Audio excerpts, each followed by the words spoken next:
Compartilhar aqui.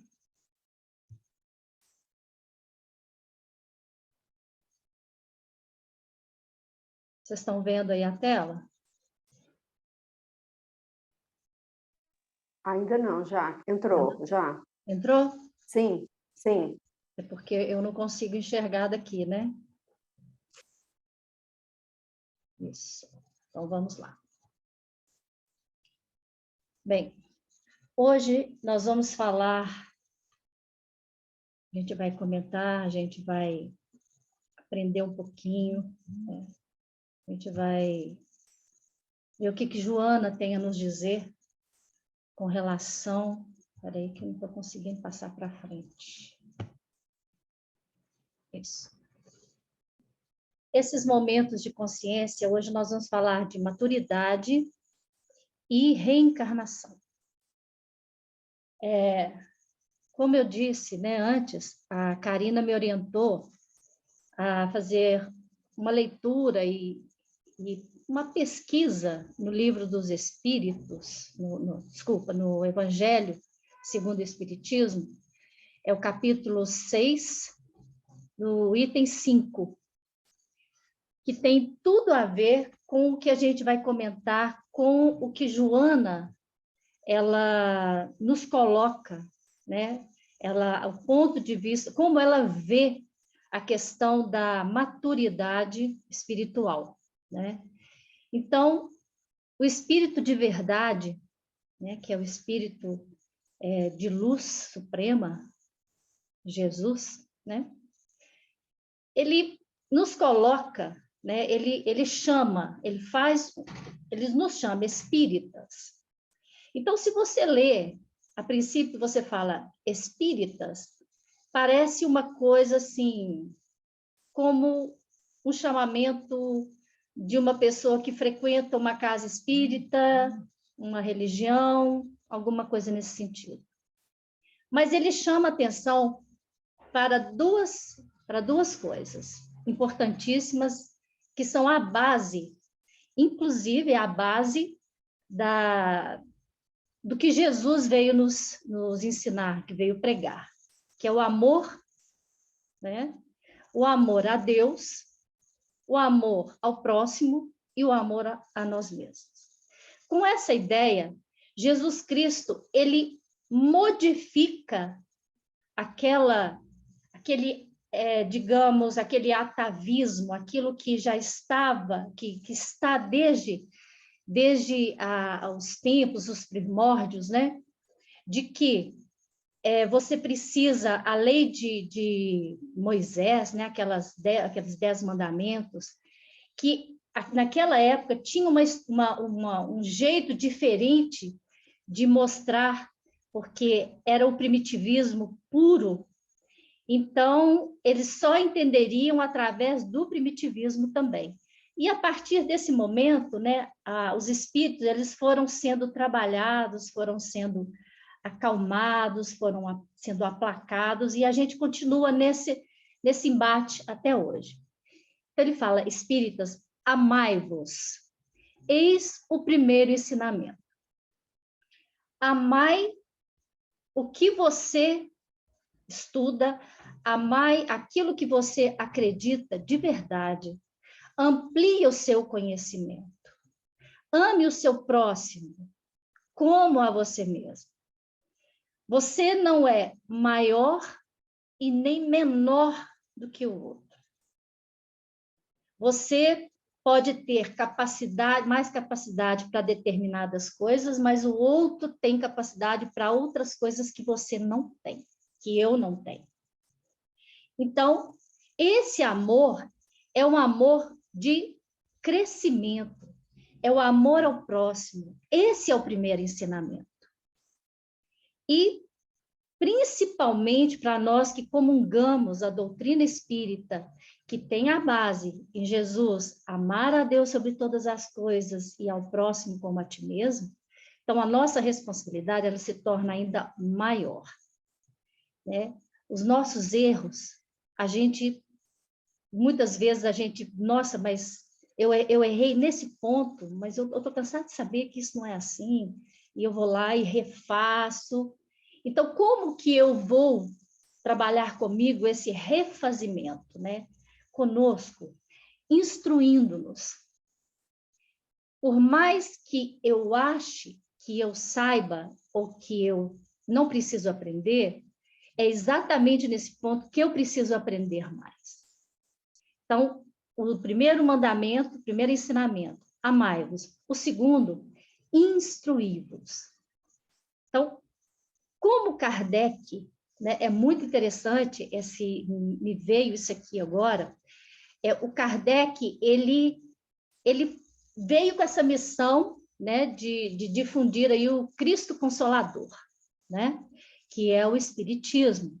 Então, mostrar aquilo que já antes mesmo, várias pessoas já sabiam daquilo, mas assim, não havia um estudo, um trabalho, vamos dizer, de pesquisa, né? Então, coube ao Kardec esse trabalho de pesquisa, esse trabalho de achar, de separar o joio do trigo, e é isso que a gente faz praticamente todos os dias, a todo momento, né?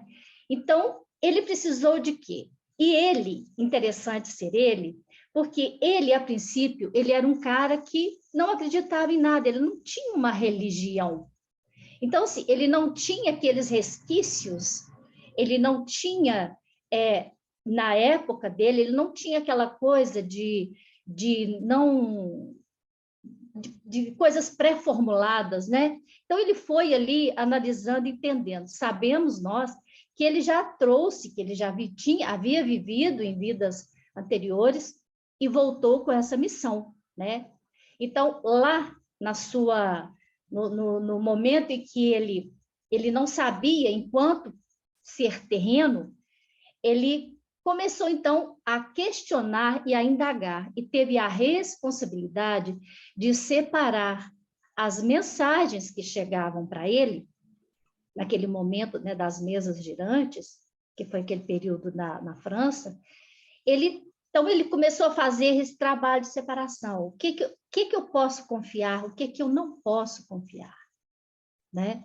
Então, essas informações, a gente tem que tomar muito cuidado, né? Eu vivi isso no próprio sábado, né? Pesquisas que não têm um fundamento. Eu passei por isso recentemente, né? Então, essa instrução, a gente precisa, eu errei, então vamos procurar entender, vamos procurar estudar mais. Então, nós não podemos e nem devemos ficar simplesmente nos cursos, né? Não somente no grupo de Joana, não somente no sábado, né? Vamos procurar uma leitura que vai nos ajudar, que vai nos mostrar as verdades, né? Os fundamentos do cristianismo. Todas as verdades são encontradas no cristianismo. Os erros que nele criaram raiz são de origem humana. E até hoje, né, os erros são de origem humana, porque nós erramos. Né? A partir do momento que eu sei que eu sou um espírito, que eu estou encarnado, e que esse corpo aqui hoje é a Jaqueline, é a Rafaela, é a Vera, é o Vicente, é o César, é o João, né? E cada um de nós somos um ser eterno. A nossa essência é eterna. Então, nós trazemos de vidas passadas tudo aquilo que a gente já viveu, né?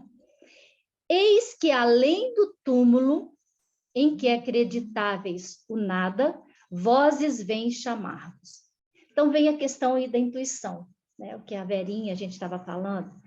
A gente acha, nossa, eu não vou saber falar sobre isso. Aí, de repente, você recebe um monte de informação, você diz, veio de onde? Né? A gente sabe de onde veio, né? Então, o que você acha que você não vai encontrar nada, você encontra o tudo.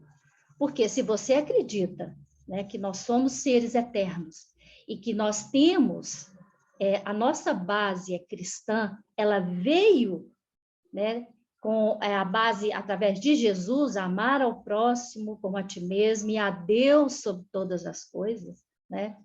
Então, se Jesus é o vencedor do mal, então nós vivemos esse embate todos os dias, né? Aparece alguma coisa que você acha, isso aqui é legal, tal, mas aquilo ali no fundo tem uma mensagem não muito legal. Então, que a gente tenha olhos de ver, né? Que a gente saiba ouvir as coisas e separar realmente o joio do trigo, para sermos os vencedores da impiedade.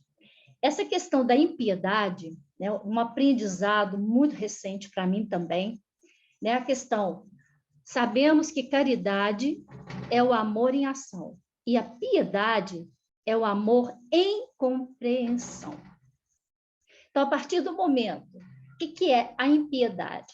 É quando eu não me permito, né, compreender o amor, quando eu não consigo enxergar em determinada atitude, em determinado momento, aquele amor, que eu não consigo compreender aquele amor.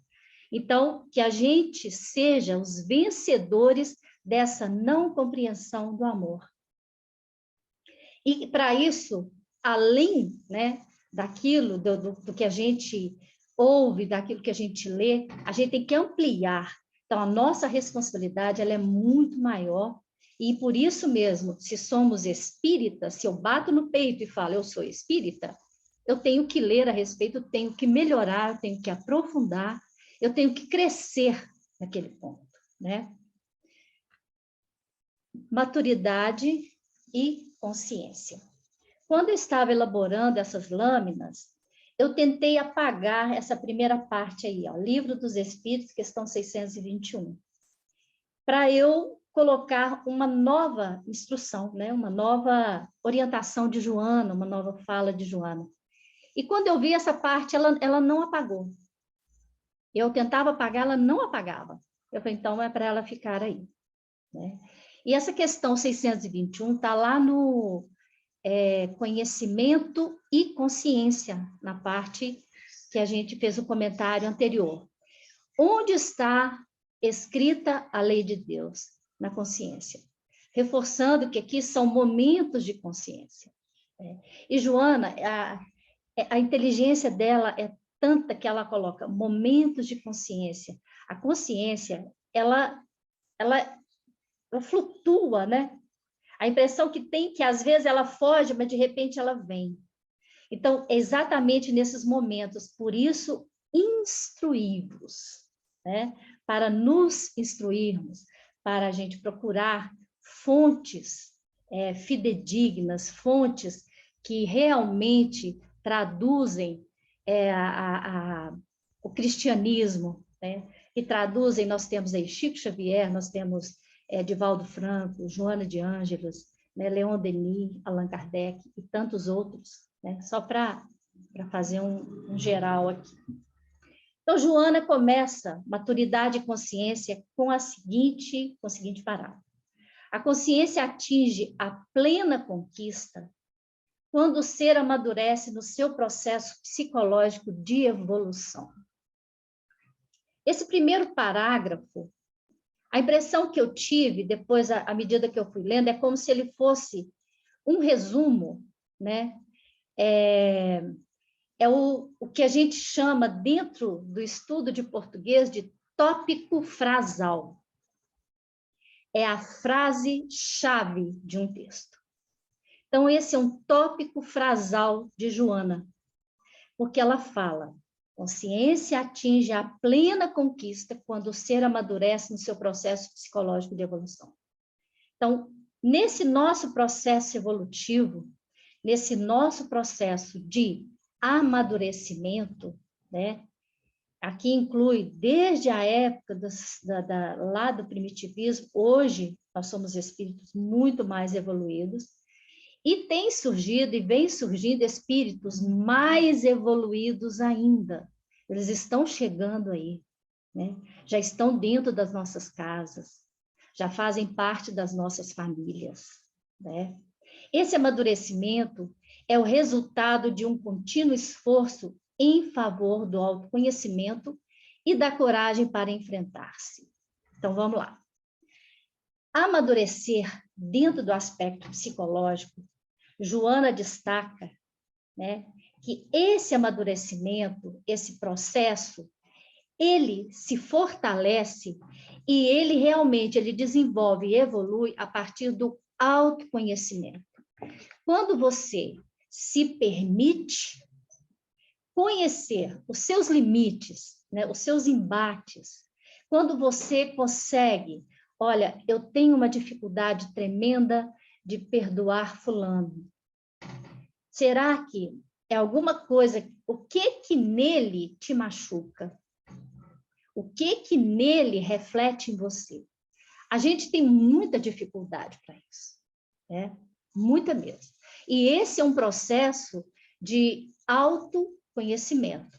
É como, é um clichê, mas realmente é isso, é como se fosse uma borboleta lagarta, aí cria ali o casulo e ela tem que sair. O processo ali é doloroso, a borboleta ela sente dor, se você antecipa aquilo ali, ela vai sair uma borboleta, talvez ela nem resista, talvez ela nem sobreviva, né? E para isso é preciso coragem, né? O que a vida quer da gente é coragem. A vida esquenta, esfria, né? O que ela quer da gente é coragem. Mais uma vez, Guimarães Rosa aí. E para isso, para a gente atingir esse autoconhecimento, esse autoenfrentamento, você perceber que o que incomoda no outro se você conseguir entender e tiver a inteligência, olha o princípio inteligente, né? De perceber que, opa, esse outro, ele está ali para me mostrar alguma coisa, né? Ah, não, eu vou deixar isso para lá, nossa, me irrita profundamente, e você, de repente, fala, opa, né? O que a minha evolução, o meu processo de amadurecimento, o que nesse outro me incomoda tanto a ponto de me fazer com que eu rejeite, que eu não tenha coragem de enfrentar, que eu não tenha peito de enfrentar, né? Então, isso é um esforço íntimo. Isso é um esforço de cada um. Temos exemplos? Temos. Mas, fulano, né, tá, às vezes dentro da nossa própria casa, fulano consegue tanta coisa, eu não consigo nada, né? Quem diz que você não consegue nada? O fato de você se esforçar, né? Porque você enfrentar-se e você falar, olha, essa dificuldade eu tenho mesmo, eu tenho que achar uma saída para isso, não é brincadeira, não, né? Então, a gente viver esses momentos, esses limites nossos, os nossos processos infantis, né, que ainda predominam em nós, né, a gente pode perceber aí pessoas mais velhas, infantis e jovens hoje com uma maturidade assim, assustadora. As crianças hoje têm ensinado a gente assim, coisa absurda, né? A gente aprende. Eu tenho um serzinho aqui de 9 anos que eu aprendo com ele, cada palavra que ele fala, é uma lição que eu levo, né? É um tapa na cara que a gente leva, tapa carinhoso, né? Então, o autoconhecimento, autoconsciência é um dos fundamentos da maturidade. Ele é um dos fundamentos da maturidade, né? Para que essa autoconsciência, para o seu autoconhecimento, a gente, tendo consciência, todos nós somos seres, nascemos cheios de frustrações. Os meus desejos não se realizam, porque eu sou azarado, tudo acontece comigo, alguma coisa não dá certo, tinha que ser comigo, né? Se você não reconhecer que o erro não é seu, mas o erro é de todos nós erramos, todos nós temos limitações, né? Se você não reconhece isso, você vai fixar aquilo dentro de você, né? E você vai se tornar, então, o quê? Uma vítima da situação, uma vítima de você mesmo, né? E isso facilita o quê? Não, eu não dou conta, eu sou assim mesmo, eu não vou conseguir mudar. Aí você foge daquela responsabilidade. Então, você tem uma questão, são os mecanismos que Joana chama, mecanismo de irresponsabilidade. Até coloquei aí, culpa, né? Será que é culpa? É um deles, né? São vários outros. Então, a partir do momento em que eu me esforço, que eu me instruo, que eu leio, que eu me abro, que eu permito, eu melhoro e eu cresço, né? É o meu amadurecimento intelectual, meu amadurecimento psicológico. Eu me coloco como um exemplo disso. Eu tinha uma dificuldade muito grande, há algum tempo, de conversar com a minha filha. Então, muitas vezes ela fala assim, mãe, vem cá. Eu falei assim, olha, eu não quero falar. Mãe, mas não é assim, eu não quero. E às vezes eu ficava brava, gritava. Eu não quero, não estou afim de ouvir, eu não quero te ouvir, não quero falar. Mãe, mas você precisa falar, né? Então, assim, eu vivia esse embate com ela. A gente tinha, eu falei assim, eu sou assim mesmo, eu não vou mudar. Isso até bem pouco tempo, tá? Então, ela foi na maturidade emocional dela e na minha infantilidade emocional, ela foi me ajudando. Então, assim, eu sou mega agradecida à minha filha, né?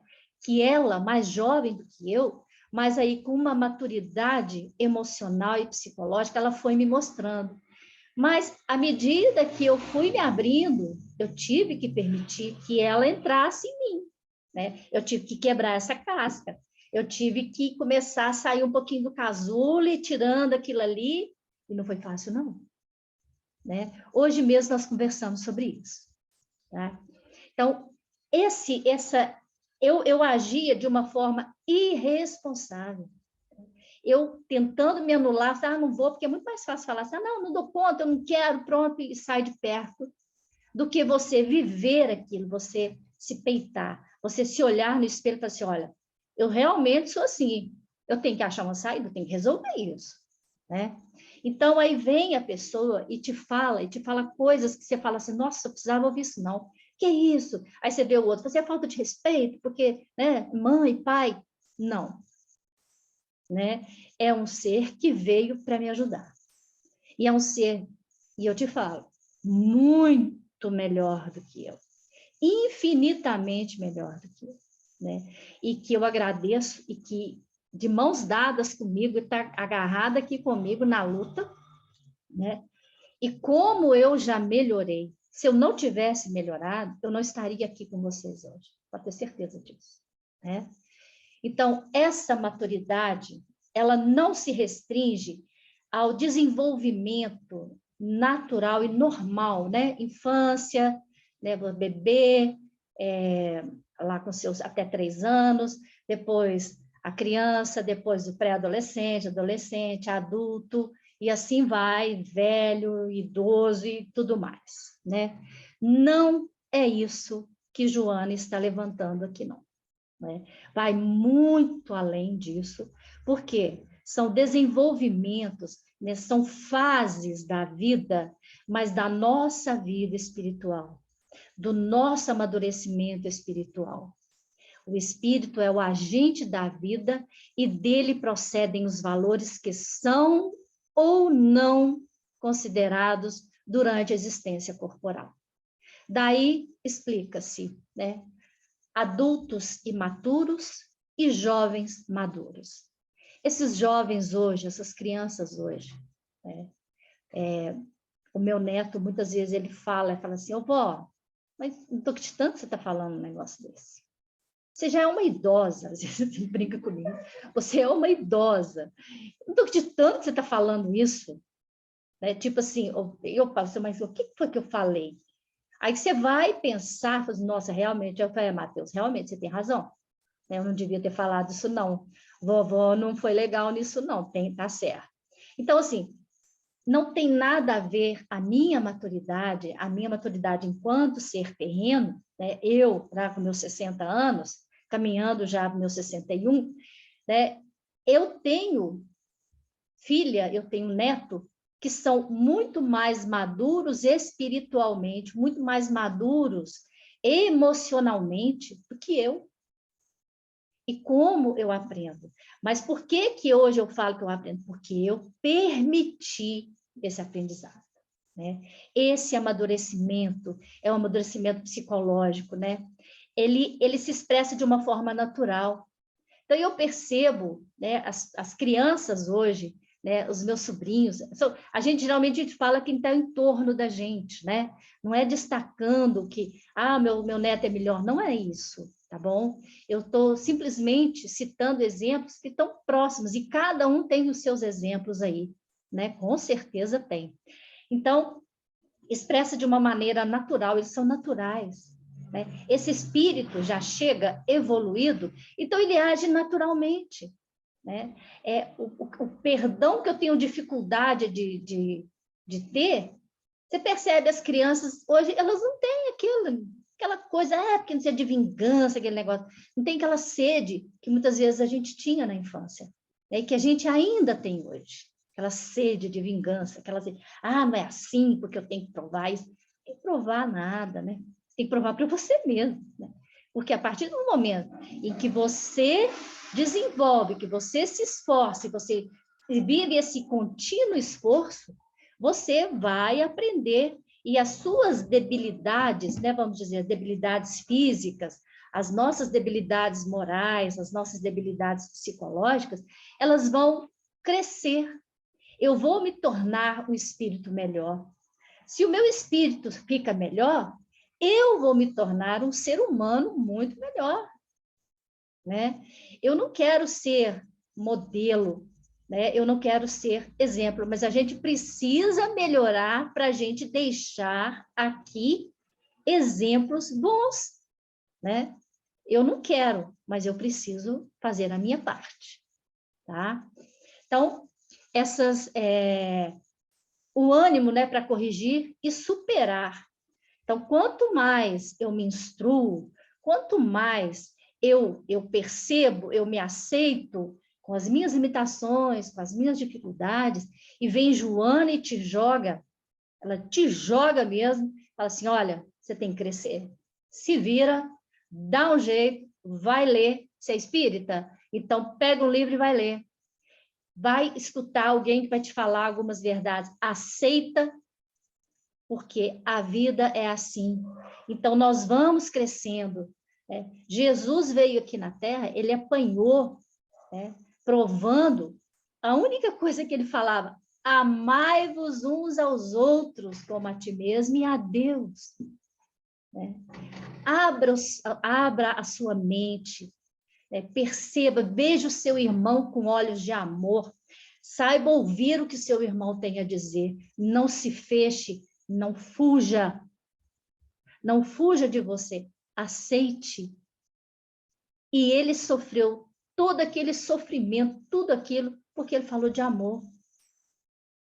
Imagina nós, que eu falo, simples mortais, né? Mortais enquanto seres humanos, mas nós somos espíritos de luz, né? Espíritos de amor, e a gente tem que fazer valer isso. E Joana, mais uma vez, ela vem e nos coloca diante de Jung, né? Então, ela coloca que Jung classifica as funções psíquicas em 4: sensorial, sentimental, intelectual e intuitiva. Aí, o que a minha intuição me disse? Vai lá e pesquisa Jung. O que eu vou falar dessas funções? E à medida que eu fui pesquisando, né, eu estou descobrindo que eu sou uma pesquisadora nata, mas eu preciso me moldar mais nisso aí, me policiar mais nessa pesquisa. E eu percebi que Jung, né, além das funções psíquicas, ele também trabalha 4 estágios da vida. E eu achei isso fabuloso e dá muito bem para a gente fazer um paralelo, né? Quando Jung fala as funções psíquicas, a primeira, vamos colocar lá, sensorial, ela tem uma fixação no aspecto sensorial, nos sentidos do ser, né? O tato, o olfato, o paladar, né? A visão. Então, tudo isso, né, nós temos essa ligação, né, que nos faz falar assim, olha, você é um ser humano, você sente dor, você sente frio, você você vê as coisas, você vê coisas bonitas, você vê coisas feias. Então, o que que eu vejo mais? Coisas bonitas ou eu vejo coisas feias? Ou tudo que eu vejo, eu tenho um pessimismo arraigado, eu não consigo ver o belo das coisas, o belo, o bom e o justo, né? Então, assim, eu tenho um copo, esse copo aqui, nossa, ele é um copo bonito, não, mas esse copo aqui, nossa, esse aqui vai amassar logo. Eu sempre acho algo negativo. Não vou com esse copo aqui é de vidro, ele vai cair, pode quebrar, está sempre ali, né? Eu tenho muito isso, né? Mas eu já melhorei demais nesse ponto, né? Então, é o estágio atleta, estágio de vida que Jung também classifica como o atleta. É aquele que está preocupado com o físico, é aquele que está preocupado com a aparência, né? E que como é que eu estou vendo, o que que é belo para mim, né? O que me faz sentir forte, que me faz sentir feminina, ou que me faz sentir masculino, que me faz sentir homem de verdade, uma mulher de verdade, né? Então, aí nós temos esse início. Logo a seguir, ele classifica o sentimental, né? Como é que eu vou enfrentar os embates da vida? Aí vem os estágios da vida, que é o estágio do guerreiro. Como é que eu vou enfrentar determinadas situações? Eu vou me fechar? Ou eu vou me abrir? Eu vou sair dando murro em todo mundo? Eu vou sair dando rasteira em todo mundo? Né? Eu vou aceitar que me deem rasteira? Eu vou aceitar que me fechem a porta na cara, como eu faço com os outros? Né? Então, como que eu vou enfrentar a vida? Como que eu vou me reinventar? E Jung coloca isso muito forte, né? O sentimental é você tirar de dentro de você aquilo que está te incomodando, aquilo que te dói. E a gente precisa, para isso a gente precisa de quê? A gente volta lá, olha, de coragem para enfrentar, né? A gente precisa aprender a ter a responsabilidade de superar, de enfrentar que eu sou um ser que frustro e também sou um ser que causa frustrações nos outros. Isso é muito difícil. Olha, eu frustrei, eu deixei alguém triste. E quando alguém me deixa triste, eu me fecho, né? Então, aí vem a fase do guerreiro em comunhão, em paralelo com o sentimental, os embates da vida. Como é que eu vou me reinventar? O intelectual, né? Aí vem o intelecto, aí vem a inteligência. Eu vou me declarar. O Jung classifica como estágio da vida como uma declaração. O que que eu fiz aos outros? O que que eu fiz a mim mesma? O que que eu vou levar disso aqui? O que que eu estou deixando aqui? Que legado eu estou deixando aqui? Qual é a memória que eu vou deixar nas pessoas que vão ficar aqui depois que eu me for? Vou deixar saudade? Eu vou deixar tristeza? Então, que a gente trabalhe, que a gente viva de modo a deixar saudade, deixar que o outro sinta falta de mim, porque é muito triste, falar assim, nossa, essa pessoa não faz falta nenhuma. Isso é muito triste. Isso é doído. Porque se a gente fala isso, a gente não teve capacidade sequer de ver um lado bom daquela pessoa, né? Onde é que está o meu erro também, se eu estou vendo dessa forma? E, por fim, a intuitiva, que é a espiritual, que é o espiritual, né? A espiritualidade. O que a gente é o sair da nossa mente, é aquilo que está além, é o extrafísico, né? É o que está além, é o que nos espera além do nosso corpo. Como é que eu serei lá? Como é que a minha intuição, aí vem a intuição, quer dizer, eu tenho, alguma coisa está me dizendo, se alguma coisa está me dizendo e eu consigo ler isso aí vem o aspecto sensorial, sentimental, o intelecto e a intuição. Isso não existe de forma separada, né? Essas 4 funções psíquicas e estágios da vida estão interligados. Uma não sobrevive sem a outra. Né? O sensorial, sentimental, intelecto, intuitiva, e sensorial, atleta, sentimental, guerreiro, intelectual, declaração, intuitiva, espiritual. Né? Então, eu trouxe aqui até uma fala que o próprio Jung, ele fala nos estudos dele. Lao Tzu, né, há mais de 2.500 anos, descreve perfeitamente a fase espiritual. Olha que interessante.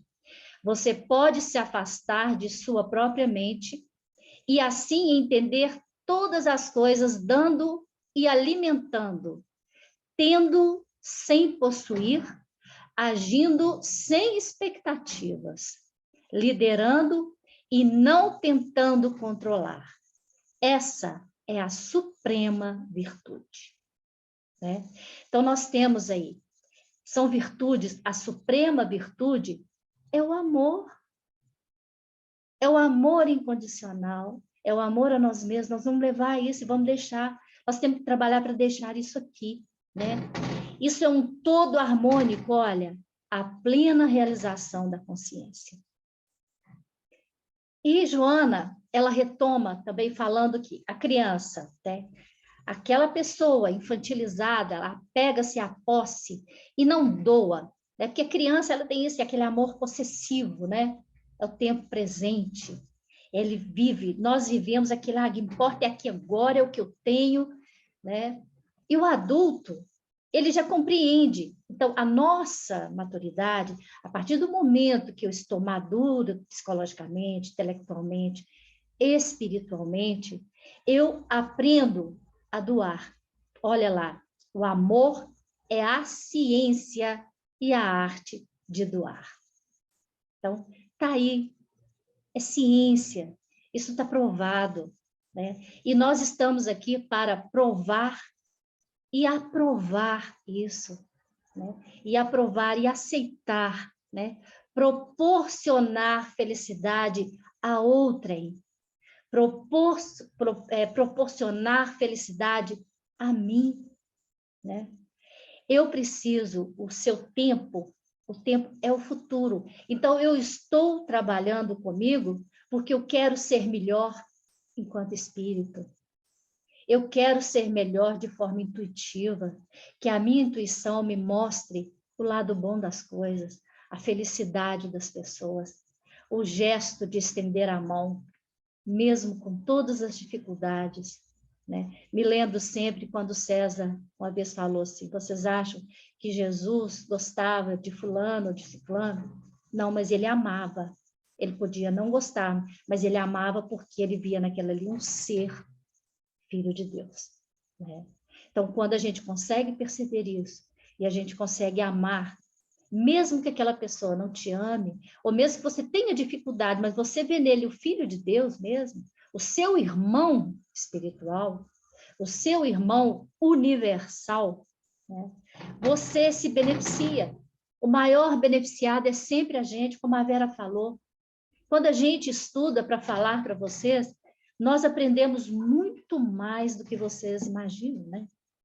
Então, a gente amadurece, a gente vai se esforçando, né? E a gente sente prazer em fazer isso. É um prazer imenso que a gente sente. O idoso amadurecido realiza-se em constantes experiências de amor e vivências culturais, emocionais, sociais, beneficentes, livres do passado, das reminiscências que lhe constituem prazer fluido, no entanto, sem sentido e em constante evolução. Pode não ter sentido, né? Porque aquela flui, a coisa flui, mas nós temos ali, é a evolução, nós estamos aprendendo. Então, aquela intuição, quando eu supero um problema, uma dificuldade minha, que prazer que a gente sente, quando a gente pensa, nossa, eu consegui entender isso. É igual um problema de matemática, que não entra na sua cabeça de jeito nenhum. De repente, você entende a fórmula do negócio, assim, opa, eureka, né? Descobri. Né? Então, é mais ou menos isso, né? Para não dizer que é isso. Jesus, na condição de psicólogo excelente, prescreveu para as criaturas humanas a necessidade de se amarem umas às outras. E aí, com essa nova lei, né, que é a lei do amor, ele reformula a lei antiga. Aí vem que era uma lei egocêntrica, infantil, mas era a lei necessária para aquela etapa da vida, para aquele momento. Era só daquele jeito que as pessoas iriam entender, né? Você chegasse lá falando de amar uns aos outros, viviam em guerra, a pessoa está louca, né? Não sobreviveria. Então, nós temos aqui o Livro dos Espíritos, na questão 893, ele vai falar a questão da suprema virtude, que Jung, né, que ele fala lá, né, a suprema virtude é você alimentar e alimentar-se, beijo, filha, sem possuir, né, é você doar-se, né, sem querer nada em troca, é o amor incondicional. Então, qual é a mais meritória de todas as virtudes? Toda virtude tem seu mérito próprio, porque todas indicam progresso na senda do bem. Há virtudes sempre que há resistência voluntária ao arrastamento dos maus pendores. Então, se você resiste, né, ao mal, se você resiste àquilo que você sabe que não é legal para você, que você não vai crescer com aquilo, você vai continuar, né, batendo na mesma tecla, não deu certo e você continua ali. Quando você pensa, não, eu preciso dar um pontinho, eu preciso dar um ponto a mais, eu preciso colocar um ponto final aqui e continuar, ou respeita a vírgula porque ela continua. A sublimidade da virtude, porém, está no sacrifício do interesse pessoal, pelo bem do próximo, sem pensamento oculto. Quer dizer, sem aquela coisa, vou falar porque eu pensamento oculto, porque eu sei que Deus vai me ouvir e quando eu precisar dele, ele vai me atender porque eu estou fazendo bem, né? A mais meritória é a que assenta na mais desinteressada caridade. Então, caridade, amor e compreensão. Se eu compreendo o amor, se eu dou, as pessoas ajudam, nossa, que a pessoa ajuda tanto, eu não faço nada. Aí você se fecha, eu sou tão ruim, eu sou tão mal. Mas quanta coisa boa que você pode fazer, uma palavra amiga, um gesto amigo, você pode não ter material para doar, mas você se doa enquanto pessoa, dentro da sua casa, dentro do seu círculo de amizades. Portanto, através do autoconhecimento, o ser pensante, né? O ser inteligente descobre as próprias imperfeições, trabalha e, levado pela necessidade gregária, que se agrega, né? Sai da solidão e ama. Eu achei isso tão lindo, sabe? Suprema virtude. Você sai da solidão e ama. E agora nós vamos falar de algo que a gente fala tanto, né, que é reencarnação e consciência. E Joana vem com uma visão assim da nossa responsabilidade enquanto seres, né, maduros, né, intelectualmente, com a nossa maturidade espiritual e a nossa consciência, porque a nossa reencarnação, como a gente está nós nos encontramos maduros, a nossa maturidade espiritual, emocional e psicológica, né? Nós teremos uma reencarnação muito melhor, né? Pelo menos nós estamos tentando caminhar isso, porque é a lei da evolução e a lei do progresso. O que fica sendo o espírito depois de sua última reencarnação? Espírito bem-aventurado, puro espírito. Para esse desiderato, ou seja, esse desejo, essa vontade final, a consciência das reencarnações é indispensável. Então, se a gente sabe que nós somos seres, nós somos espíritas, nós somos reencarnacionistas, então a gente sabe que nós temos que construir, nós temos que ser melhores, nós temos que elevar a nossa condição espiritual. É minha responsabilidade. Eu tenho essa responsabilidade. A partir do momento que eu tenho uma consciência lúcida, que eu tenho lucidez, que eu tenho clareza, né? Que eu abro espaços para essas compreensões das leis que regem a vida, da lei do amor, da lei da caridade, da lei do amor incondicional, e que isso é que vai reger a vida, que vai me reger, é o que rege a vida. Então, faculta o progresso do ser. E eu me entrego à tarefa de educação pessoal. Então, não vai adiantar, né, eu pregar, falar bonito, né? Como diz aí Coríntios, né? Ainda que eu fale a língua dos homens e dos anjos, se eu não tiver amor, eu nada serei. Eu serei um sino que bate, que só faz barulho, mas ela não vai ressoar dentro do outro. Aquele barulho, aquele som do sino, que eu amo o som de sino, ele não vai reverberar dentro de você. Então, você é só um barulho, né?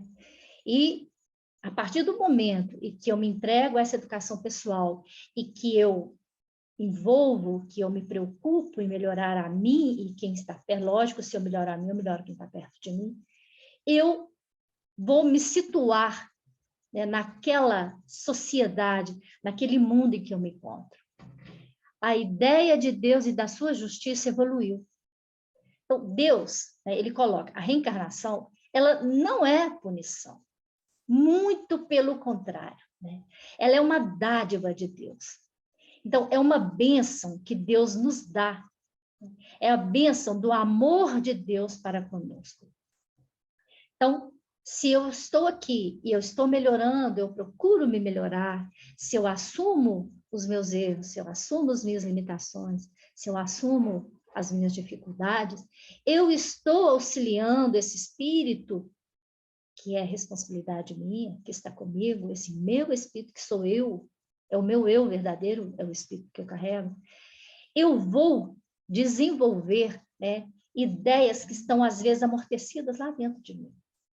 E a minha intuição vai me direcionar, né? Ela vai me tirar do que Joana coloca aqui, olha, arranca o homem do antropomorfismo, do transformar-se somente o aspecto do homem, né? Então, eu sou além da Jaqueline, corpo, carne, né? Cabelo de cara comprida, magra. Eu sou muito mais do que isso, eu sou um espírito de luz, né? Então, quanto mais, aí eu vou eliminar, né, a partir do momento que eu tenho consciência de que eu sou um ser, que eu sou um espírito e que eu estou em evolução, eu vou sair daquela ignorância de que não, nós estamos aqui, pronto, acabou, morreu aqui. Que sentido teria, né? Porque o que explica, então, as crianças hoje chegarem tão evoluídas emocionalmente? Como é que você me explicaria isso? E nós, já velhos, tão infantis e tão limitados. Velhos tabus dão lugar aos fatos examinados pela investigação, ampliando percepções que enriquecem a compreensão. Daí a nossa responsabilidade de ler, de pesquisar, de entender a mensagem. O crescimento interior elucida a justiça que já não se aferra aos limites das paixões humanas que a padronizaram conforme os próprios interesses, agraciando uns e punindo outros em lamentável aberração ética e de equanimidade discutível, se não absurda. Quer dizer, por que que algumas pessoas vão entender? Por que que as pessoas... Nossa, aquela pessoa ali tem tudo, né? Eu trabalho tanto, eu não tenho nada. Aquela pessoa ali não trabalha e tem tudo, consegue tudo. Se eu ficar me espelhando no que o outro tem, né? Se eu tiver padrões que para seguir a minha vida, né? Padrões externos, padrões estéticos, externos, exteriores, no sentido de estético, no sentido de exterior, eu vou ficar me lamentando a vida inteira, né? E a partir do momento que essa consciência ela me favorece entender as causas da vida mediante os processos de intuição, se eu percebo, olha, se isso está acontecendo comigo, se eu estou passando por esse problema, por essa dificuldade, por esse sofrimento, o que está querendo me dizer? Que aprendizado eu vou ter disso? Né? Que experiência eu vou levar comigo e vou julgar para o universo? Porque o que eu penso, né, as coisas que eu penso, eu lanço para o universo. Então, ela vai voltar, né, para mim daquele jeito. Então, que a gente saiba lançar para o universo, que a gente tenha consciência de que a nossa... que nós nos identificamos com esse ser sublime, né, que somos parte desse universo maravilhoso, que nós somos seres de luz. Então, a partir do momento em que eu percebo isso e que eu tenho oportunidade de, em outras vidas, né, vidas sucessivas, eu compreender, né, e corresponder à grandeza da vida como ela realmente é, então, eu vou subir os degraus da evolução, a lei de progresso e evolução. Sem a consciência, a inteligência lógica crê, mas não se submete. Tem muita gente que fala assim, olha, é inteligente, fala assim, olha, eu acredito, mas para mim é diferente. Né? E tem outras pessoas que, eu aceito isso aí, mas não esquenta a cabeça com isso não. Né? Por quê? Porque receia, né, que acreditar, se você acredita e você tem... Nossa, a pessoa é tão inteligente, não consegue entender isso. Quantas vezes a gente fala isso, né? E não consegue entender isso, né? Que para uns é mais lógico que para outros. Né? É um processo que cada um está vivendo. Né? Então, que a gente aprenda a aceitar e que a gente oriente, porque se não chegou o momento daquela pessoa, vai chegar, né? Se eu acho que está chegando para mim e às vezes eu percebo que não está chegando é nada, eu tenho muito ainda que aprender, né? Então, eu tenho que respeitar essa lei da evolução, né? E é o mecanismo reencarnacionista. Então, através do mecanismo da reencarnação, é que a consciência vai abrir o que Joana chama de comportas da inteligência. A reencarnação é instrumento do processo do ser espiritual. Ora, ele espia nós.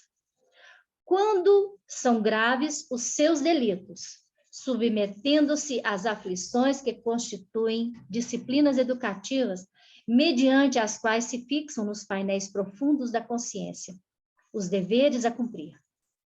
Então, em alguns momentos, depende do que eu levar daqui dessa vida, na outra encarnação, eu vou passar ou por um processo de expiação, ou por um processo, né, de provas. Eu vou viver provas, que vai o quê? Quais são as provas? Para fortalecimento espiritual. Noutras vezes, são provações que enrijecem as fibras morais responsáveis pela ação dignificadora. A tua consciência dirá que hoje e aqui está o momento e o lugar para a construção do teu ser espiritual, que se deve elevar, libertando-te dos atavismos primitivos e das paixões perturbadoras. Então, quando Joana fala, né, quando a tua consciência, o seu amadurecimento espiritual, você ter consciência, esse consciencial da alma, a gente ouve isso todo sábado, né? O aspecto consciencial da alma. Olha aí a nossa responsabilidade de entender isso aí, né? O que é? É elevar-se, libertar-se do primitivismo, daquilo que está enraizado lá ainda na nossa infância espiritual, né? E que tanto nos perturba muito ainda hoje. A consciência da reencarnação explica Sócrates e o homem bárbaro. Olha, como que você explica Sócrates, né, e o homem que condenou Sócrates? Como você explica Gandhi e o selvagem, o ser que matou Gandhi? Como que você explica isso? Um ser tão nobre, né? Um ser tão grandioso, que Gandhi foi o espírito, se eu tiver errada aí, não sei se é ele, tá? Mas eu vou falar aqui, César, depois você me corrige se for. Mas o que eu pesquisei, que eu li, Gandhi, ele se propôs a acompanhar Hitler, é isso mesmo? Foi o espírito? Foi ele que está acompanhando Hitler, né? Não sei, depois o César fala para a gente aí. A civilização e o primitivismo nessa mesma época. Então, Joana nos convida. Amplie a tua consciência pela meditação e age com segurança ética, entregando-te ao compromisso de iluminação desde agora. A consciência da reencarnação impulsionar-te-á ao progresso através do amor e do bem, sem alternativas de fracasso, porque a luz da felicidade brilhando à frente será o estímulo para que alcances a meta. Então, a partir do momento que nós tivermos, nós como espíritos, realmente consciência da reencarnação, a gente vai ter consciência, a gente vai procurar entender intuitivamente melhor que nós estamos no processo, no progresso, na lei do progresso e da evolução, né? Do amor e do bem, desse amor incondicional, e que, mesmo vivendo erros, aprendendo coisas de fracassos, né? Nossas alternativas, os fracassos são nada mais do que lições de aprendizagem para a gente, que a gente perceba isso, né? Que essa luz se faça presente, né? Que brilhe, né? Nesse momento em que estamos agora, que a gente procure alcançar essa meta, para a gente voltar melhor. Era isso que eu queria falar para vocês. Muito obrigada, gente. Deixa eu ver aqui agora que eu vou ter que entrar. Agora que eu apanho para caramba. Como que eu vou sair aqui?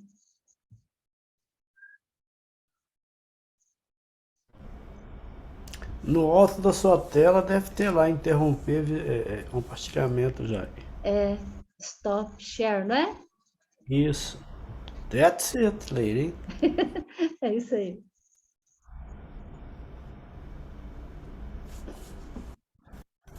Ô César, ô João, foi o Gandhi mesmo? Foi, né? Eu sinceramente não tenho certeza não. Pois é. O Gandhi, ele escrevia para Hitler antes do Hitler começar a fazer o que ele fez.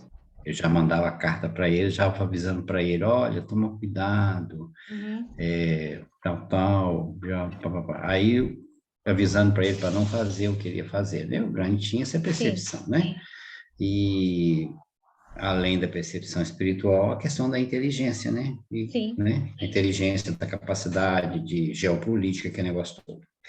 Aí o Hitler fez o que fez, aí quando acabou tudo, o Gandhi pediu a Jesus para ser o mentor do Hitler e o acompanha na prisão onde ele está, porque Hitler está preso e incomunicável, fizeram uma tela magnética lá, um processo lá, onde ele não é alcançado pelas mentes dos espíritos que ele prejudicou, porque tem muita gente querendo pegá-lo. Alguns milhões, né? E esperando que esses espíritos evoluam, para que o Hitler, depois que esses espíritos evoluir, para que Hitler fique apenas com a consciência dele. Aí ele começa o resgate dele novamente, reencarnando. Isso provavelmente não vai ser no planeta Terra e provavelmente não vai ser nos próximos 2 milênios. Gente, então está aberto aí para quem quiser fazer algum comentário.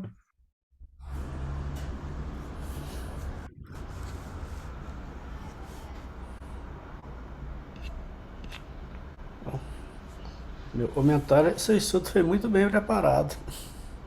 Muito rico. Excelente.